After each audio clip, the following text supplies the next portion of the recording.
Hi friends, Hardik Pandya. ఒకప్పుడు మనోడు batting చేస్తే మనం అందరూ ఎంజాయ్ చేస్తాం, కానీ ఇప్పుడు మనల్ని ట్రోలింగ్ చేస్తూ ఇంకా ఎంజాయ్ చేస్తున్నాం.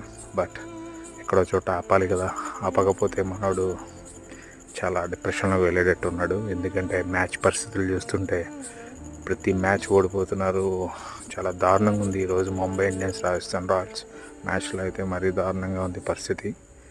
నేను చెప్పేది ఏంటంటే మనల్ని ట్రోలింగ్ చేసి ఆపేయడం, కొంచెం సపోర్ట్ చేసి చూద్దాం. చేస్తే దానివల్ల మనోడు ఏమైనా ఇంప్రూవ్మెంట్ ఏమైనా కనపడుద్దేమో చూద్దాం. ఓకే, కొంచెం ఎక్స్ట్రాలు ఎక్కువే, కానీ ఏం చేస్తాం, తప్పదు కదా. End of the day cricket is important more than captain. ఏమంటారు? హోప్ఫుల్లీ మీరు కూడా సపోర్ట్ చేసి ముంబై ఇండియన్స్ని బెటర్ పొజిషన్లో ఉంచుతారని అనుకుంటున్నాను. Okay, please Hardik, don't be over act.